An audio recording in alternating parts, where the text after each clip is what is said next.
हरे कृष्णा, धन्यवाद, प्रणाम आप सभी को। तो आज हमारा टॉपिक हम लेंगे भगवान की प्रकृति।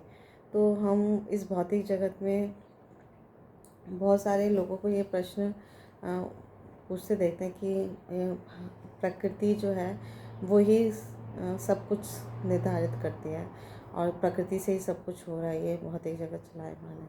लेकिन ये प्रकृति है कौन? ये प्रकृति जो है वो भगवान की प्रकृति है।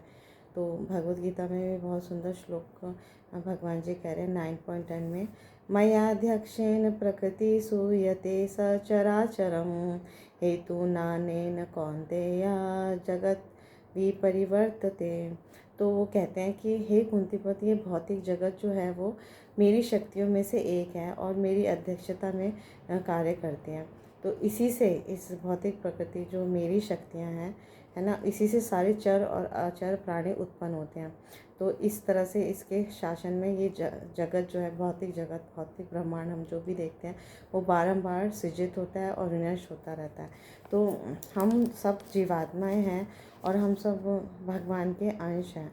तो अगर हम भगवान के अंश होने के नाते भगवान अंशी की सेवा नहीं करेंगे तो इस भौतिक जगत में बारंबार आएंगे जाएंगे और ये अनादिकाल से ये चला आ रहा है। हम इस भौतिक जगत में भटक रहे हैं। तो लेकिन हमारा ये स्वरूप नहीं है। हम सारे जीव जो हैं वो सनातन हैं और हमारी कभी भी मृत्यु नहीं होती। तो ये केवल आवागमन होता है ऊपर के लोकों में, नीचे के लोकों में। तो ये आवागमन होता रहता है। तो ये हम इसको समझेंगे कि कैसे होता है। तो भगवान श्री कृष्ण जो हैं उनके अंश के विस्तार हैं कार्णोदक्षाय विष्णु, जिन्हें महाविष्णु भी कहा जाता है।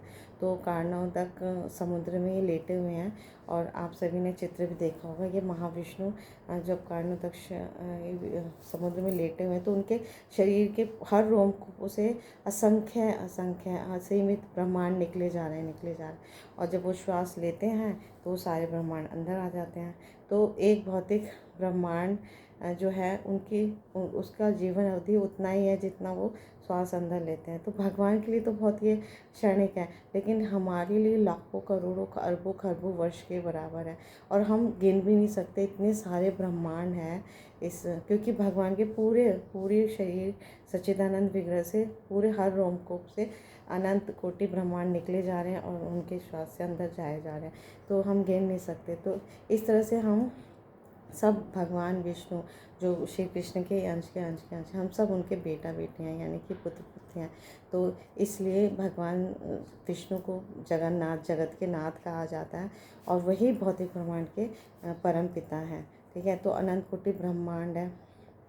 तो हमें भगवद गीता से ही समझ आता है कि ये कार्णोदक्षाय विष्णु अपनी दृष्टिपात करते हैं प्रकृति पे, भौतिक प्रकृति पे, है ना।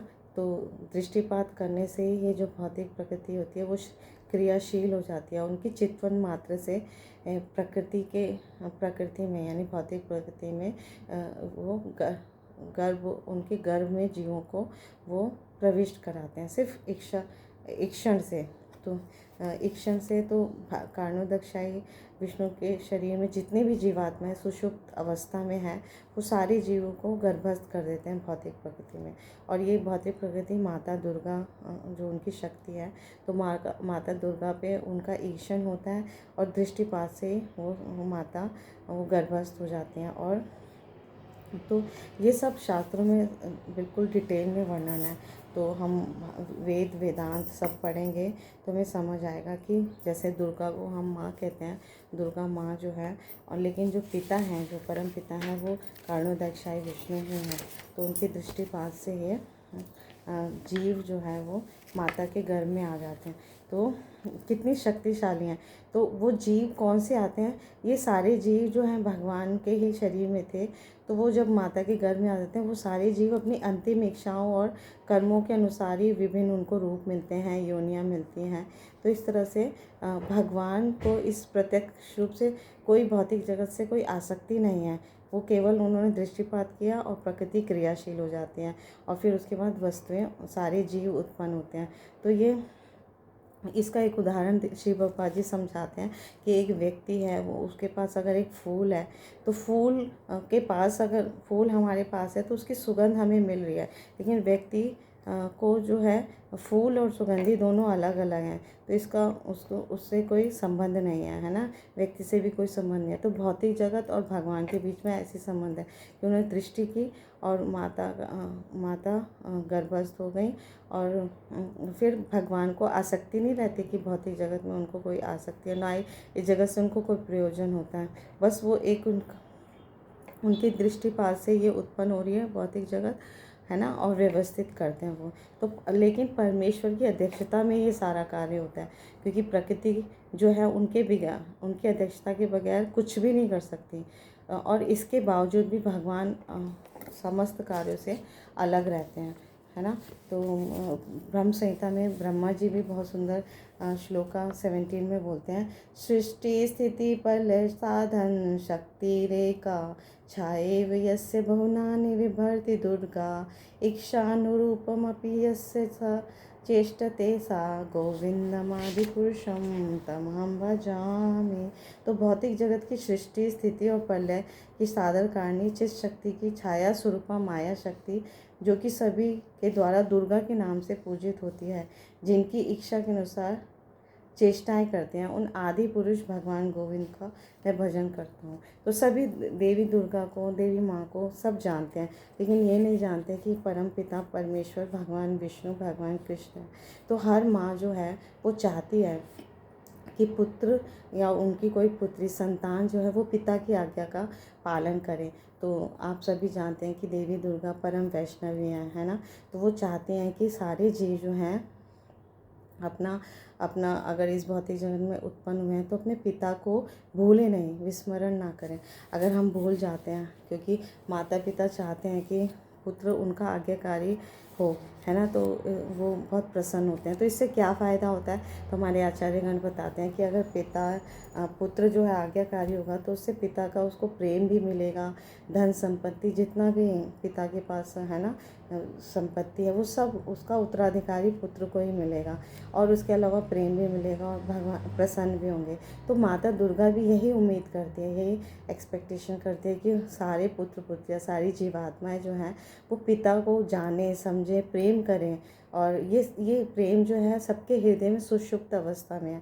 तो कैसे जागृत होगा, तो इस कलयुग में जब हम हरे कृष्णा कृष्णा कृष्णा हरे हरे, हरे राम राम राम हरे हरे, हरि नाम का, हरे कृष्ण महामंत्र का सतत सदैव कीर्तन करेंगे, तो ये सुषुप्त प्रेम जागृत होगा। तो इससे हमारे पिता भी प्रसन्न होंगे, माता भी प्रसन्न होंगी, और हमारा जो परम कल्याण है, जीव का परम कल्याण, वो भी हमें मिलेगा, होगा हमारा। तो इस मनुष्य जीवन का जो परम लक्ष्य है ना, कृष्णा प्रेम, है ना, भगवत प्राप्ति, वो इसी हरि नाम से हमें मिल पाएगा और मिल भी जाएगा। तो इससे माता भी प्रसन्न होंगी और पिता भी प्रसन्न होंगे। तो हमें ये भी पता होना चाहिए कि पिता जो है, जो कुछ पुत्र जो है आज्ञा नहीं मानते और कहते हैं कि हमें क्या मतलब लेना देना, लेकिन हम यही नहीं जानते कि भौतिक प्रकृति में हमें जो कुछ मिल रहा है ना, वो सब पिता द्वारा मिल रहा है।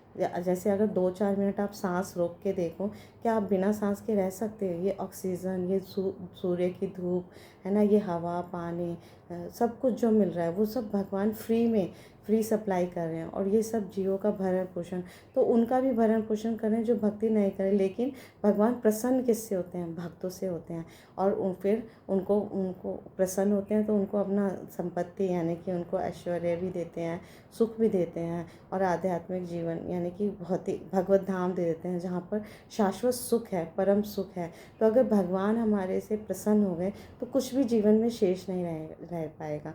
तो यही माता भी चाहती हैं, प्रकृति भी यही चाहती हैं।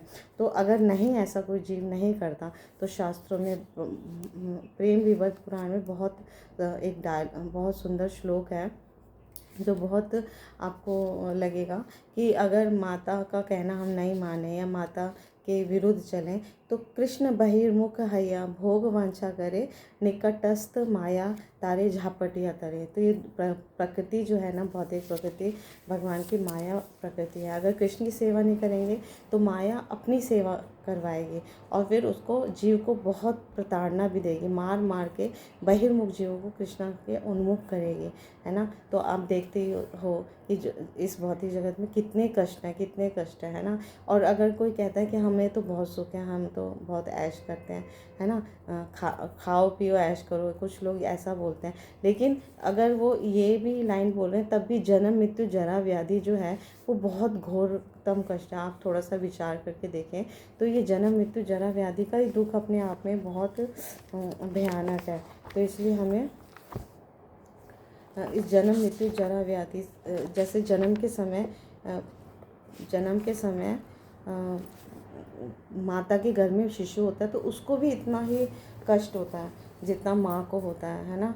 तो बल्कि भागवतम के 3rd कैंटो में बहुत डिटेल वर्णन है कि उसमें उसका स्किन, इसका जो त्वचा होती है इतनी ज़्यादा सेंसिटिव होती है कि माता कुछ खट्टा खाती है, तीखा खाती है तो तड़प जाता है और माता के घर में ही प्रार्थना करता है कि कृष्णा मुझे जल्दी से यहाँ से निकालो, मैं आपकी भक्ति करना चाहता हूँ। पर जैसे ही वो बाहर आता है माया जो है अपने वश में कर लेती है और भूल जाता है। लेकिन गुरु साधु शास्त्र के माध्यम से उसका ज्ञान पुनर्जीवित हो जाता है, सुषुप्त कृष्ण प्रेम जागृत होता है और इसी एक जीवन में वो कृष्ण प्रेम प्राप्त कर पाता है। तो ये जो माया है ना, इसका जो पार पाना बहुत मुश्किल है।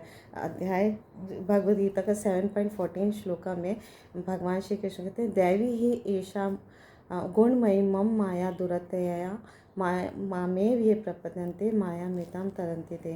प्रकृति की ये तीनों गुण वाली जो मेरी दैवी शक्ति है ना, इसको पार करना दुर्लभ है, बहुत कठिन है।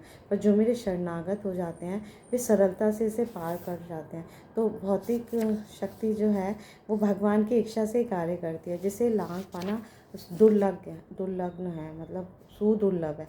लेकिन अगर जब हम भगवान कृष्ण की शरण ग्रहण कर लेंगे, भगवान कृष्ण की भक्ति स्वीकार कर लेंगे, उनको शरणागत हो जाएंगे तो भगवान हमें मुक्त कर देंगे।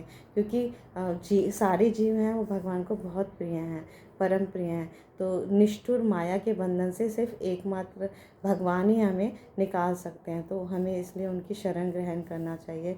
तो कृष्ण को जान लेने पर ही हमारी मुक्ति संभव है। लेकिन ये कार्य कोई और नहीं कर सकता, ब्रह्मा जी, शिव जी, क्योंकि वो खुद स्वयं भगवान की शरण में है। वो खुद स्वयं हमेशा निरंतर सतत भगवान राम का, भगवान विष्णु का, है ना, पवित्र नामों का जाप करते रहते हैं। आपने देखा होगा ब्रह्मा जी भी नाम जाप करते हैं, सरस्वती माता भी नाम जाप करते हैं, शिव जी तो हमेशा रुद्राक्ष पे राम राम राम करते रहते हैं।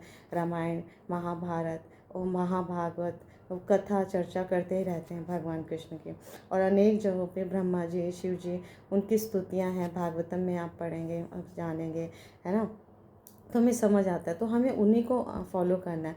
तो गुरु परंपरा से हमें ज्ञान लेना है, अपना जीवन सफल बनाना है और भगवान के शरणागत जीव बनना है। तो इससे हम माया को, भगवान की प्रकृति को बहुत इजीली लांघ पाएंगे। नहीं तो हम यहीं इस भौतिक संसार में फंसते चले जाएंगे और फिर हमारा जो अगला बर्थ होगा वो हमारे कर्मों के अनुसार निम्न कोटि में या हो जाएगा। इसलिए हमें इस भौतिक जगत के आवागमन से अपने आप को निकालना है, बाहर निकालना है।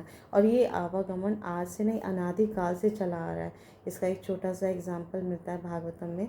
जैसे एक समुद्र के किनारे बालू के कण होते हैं ना, उतनी बार इस हम पृथ्वी पे आए हैं, गए हैं, पृथ्वी पे नहीं, इस भौतिक जगत में, भौतिक ब्रह्मांड में।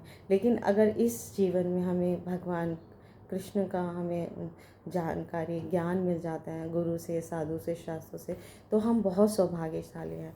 We are very fortunate. तो इसी एक जीवन में हम हरि नाम के आश्रय लेकर, गुरु का आश्रय लेकर, है ना, भगवान की शरणागत स्वीकार करके अपना जीवन धन्य बना लेंगे तो हमारा जीवन सफल हो जाएगा। Thank you so much. Guru Maharaj की जय, शिव पाद की जय, आप सब भक्तवृंद की जय।